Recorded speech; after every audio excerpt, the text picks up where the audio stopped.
La dernière fois, j'ai fait une vidéo sur l'estime de soi et la confiance en soi. Et je pense que dans cette vidéo, je n'ai pas été bien clair dans mes propos. Du coup, pour éviter la confusion entre l'estime de soi et la confiance en soi, je refais cette vidéo pour expliquer clairement les choses. Vous devez savoir que l'estime de soi est la valeur que tu t'accordes, ce que tu mérites, ce que tu vaux. C'est en quelque sorte ça, l'estime de soi. Je prends un exemple. Si tu es dans un boulot que tu fais et que tu n'es pas bien rémunéré, malgré tes performances, forcément tu vas démissionner pour aller chercher mieux ailleurs.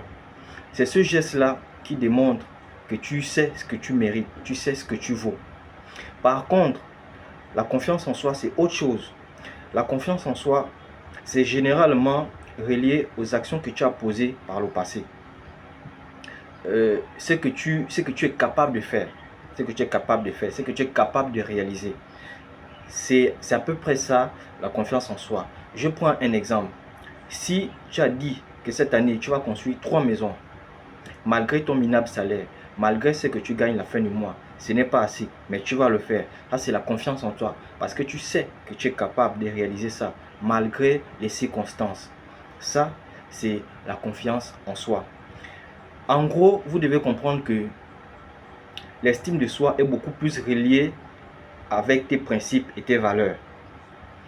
Et la confiance en soi est beaucoup plus reliée avec les actions que tu as posées par le passé. C'est ces actions-là qui t'ont donné cette confiance en toi. Tu as réalisé certainement beaucoup de choses par le passé.